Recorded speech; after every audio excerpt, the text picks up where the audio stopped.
आप सभी को कॉन्सेप्ट का खजाना पर बहुत बहुत स्वागत है।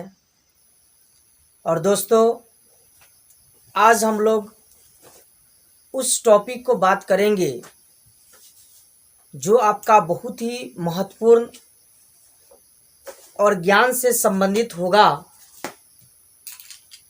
क्योंकि हम लोग का जब जन्म होता है उस समय से ही हम लोग गणित के ओर अग्रसर हो जाते हैं, गणित की ओर अग्रसर होते रहते हैं। तो आज हम लोग समझते हैं कि गणित है क्या। गणित, जिसको इंग्लिश में आप मैथ्स बोलते हैं, और मैथ्स शब्द की उत्पत्ति इंग्लिश से हुई है। तो आज हम आपको बताने वाला हूं कि गणित है क्या।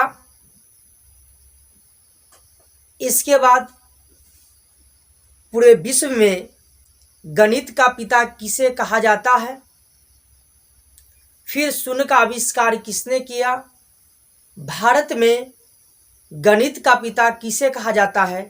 तो आइए आज हमारे साथ मिलकर के आप पूरे गणित के परिभाषा को और इसका पिता को और शून्य का आविष्कारक के बारे में आज हम लोग जानते हैं कि ऐसे कौन कौन महान लोग हैं जिन्होंने अपने पूरे विश्व, अपने दुनिया में अपना एक नाम दुनिया के सामने लाए हैं। तो आइए दोस्तों, आज हमारे साथ मिलकर के इस वीडियो के माध्यम से गणित का हम लोग परिभाषा जानते हैं। तो गणित की परिभाषा कहता है कि गणित शब्द का शाब्दिक अर्थ वह शास्त्र जिसमें गणना की प्रधानता हो। किसकी प्रधानता हो? गणना की। इस प्रकार कहा जा सकता है कि गणित अंक, आधार, चिन्ह आदि संक्षिप्त संकेतों का वह विधान है जिसकी सहायता से परिमाण, दिशा तथा स्थान का बोध होता है, उसे हम लोग गणित कहते हैं।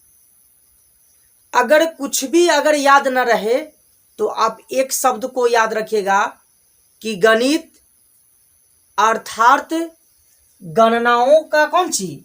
गणित अर्थात आपको याद करना है गणना। अगर कुछ भी याद न रहे तो गणित में एक बात याद रखिएगा कि गणना। गणित में क्या याद रखना है आपको? गणना। गणना की प्रधानता हो। अगर गणना की प्रधानता है तो समझिएगा कि आपका क्या है? तो गणित है, जिसको आप इंग्लिश में मैथ बोलते हैं। अब हम लोग चलते हैं कि विश्व में गणित का जो पिता है किसे कहा जाता है। तो विश्व में अगर गणित का पिता पूछा जाए तो इसका सही जवाब होगा आर्किमिडीज। क्या हो जाएगा? आर्किमिडीज, जो कहाँ के रहने वाले थे? ग्रीक गणितज्ञ थे।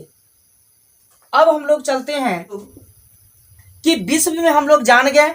अब हम लोग आते हैं कि भारत में गणित का पिता किसे कहा जाता है। तो भारत में गणित का पिता आर्यभट्ट को कहा जाता है। किसको कहा जाता है? आर्यभट्ट को। तो आप याद रखेंगे कि अगर भारत में पूछ दे कि भारत में गणित का पिता किसे कहा जाता है तो आपका सही जवाब होगा आर्यभट्ट। क्या होगा?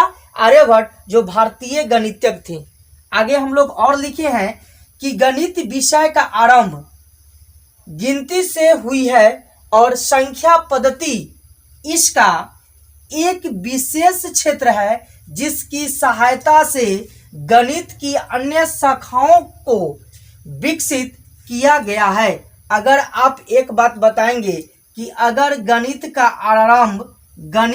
आरंभ अगर गिनती से नहीं होती तो आज आप लोग जो जानते हैं इतना संख्या पद्धति के बारे में, इतना संख्या पद्धति विकसित नहीं होता और इसके साथ भी गणित के अन्य शाखाओं भी विकसित नहीं होती। इसका मतलब यह होता है कि गणित विषय का जो आरंभ गिनती से हुई है और उसी का अभी मतलब है कि संख्या पद्धति इतना विकास किया है और इसी के चलते आज हम लोग गणित की अन्य शाखाएं के बारे में आप अध्ययन करते हैं।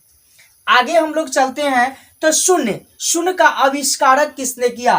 तो जो शून्य का आविष्कारक किए थे उनका नाम था आर्यभट्ट। क्या था? आर्यभट्ट। और ये भी एक भारतीय गणितज्ञ थे। क्या थे? भारतीय गणितज्ञ थे। अब हम लोग चलते हैं कुछ और महान गणितज्ञ का क्या क्या परिभाषा रहा है आज हम लोग जानते हैं और कई गणितज्ञ के परिभाषा के शब्दों में। तो अब हम लोग चलते हैं आगे। चलिए दोस्तों, तो अब हम लोग गणित की परिभाषा कई महान लोगों के द्वारा हम लोग देखते हैं। पहला है गैलीलियो के अनुसार। गैलीलियो साहब बोले थे कि गणित वह भाषा है जिसमें परमेश्वर ने संपूर्ण जगत या ब्रह्मांड को लिख दिया। तो यदि आपसे पूछ दिया जाए कि परमेश्वर ने संपूर्ण जगत या ब्रह्मांड को लिख दिया, यह शब्द किसने दिया था? तो गैलीलियो ने। किसने दिया था? गैलीलियो ने। अगला है लॉग के अनुसार। किसके अनुसार? लॉग के अनुसार। लॉग साहब बोले थे कि गणित वह मार्ग है जिसके द्वारा बच्चों के मन या मस्तिष्क में तर्क करने की आदत स्थापित होती है। तो यह बात किसने किए थे? लॉक साहब ने परिभाषा दिए थे। आगे है गॉस के अनुसार। किसके अनुसार? गॉस के अनुसार। गॉस साहब क्या परिभाषा दिए थे? गणित विज्ञान की रानी है। यह बात क्या बोले थे कि गॉस ने बताए थे कि गणित विज्ञान की क्या है? रानी है। आगे है बेल के अनुसार। किसके अनुसार? बेल के अनुसार। तो बेल साहब क्या गणित का परिभाषा दिए? गणित को विज्ञान का नौकर माना जाता है। गणित को क्या माना जाता है? विज्ञान का नौकर। यह परिभाषा किसने दिए थे? तो बेल साहब ने। आगे है बेकन के अनुसार। किसके अनुसार? बेकन के अनुसार। बेकन साहब बोले थे कि गणित सभी विज्ञानों का मुख्य द्वार एवं कुंजी है। यह बात किसने कहे थे? तो बेकन के अनुसार ने। तो दोस्तों, अभी हम लोग गणित की परिभाषा देखें, फिर भारत में गणित का पिता किसे कहा जाता है, फिर विश्व में गणित का पिता किसे कहा जाता है, फिर हम लोग कई महान लोगों के द्वारा गणित की परिभाषा देखें कि कैसे कैसे अपने अपने परिभाषा को पूरे दुनिया के समक्ष रखे। तो इस सारे शब्दों को मैंने आपके बीच रखने का पूरा प्रयास किया है। दोस्तों, यह वीडियो आपको कैसा लगा है? आप हमारे कमेंट बॉक्स में कमेंट करें कि आपकी कितनी जानकारी वाले बात हम बता दिए हैं कि पूरे जन्म के बाद आप गणित का ही बात की चर्चा करते हैं और ज़िंदगी में सबसे ज़्यादा यदि समय हम लोग बिताए हैं तो गणित में ही, और गणित ही समझ में नहीं आता है।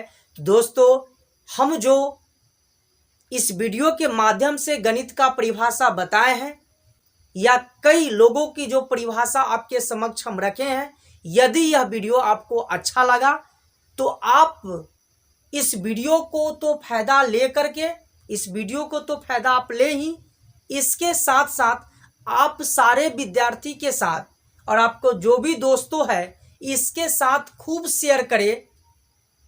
और यदि हमारे चैनल को आप सब्सक्राइब नहीं किए हैं तो एक बार सब्सक्राइब कर दे, बेल आइकन को दबा दे ताकि जो भी वीडियो हम बनाऊं आपके नोटिफिकेशन आपके तुरंत आपके मोबाइल तक पहुंचे।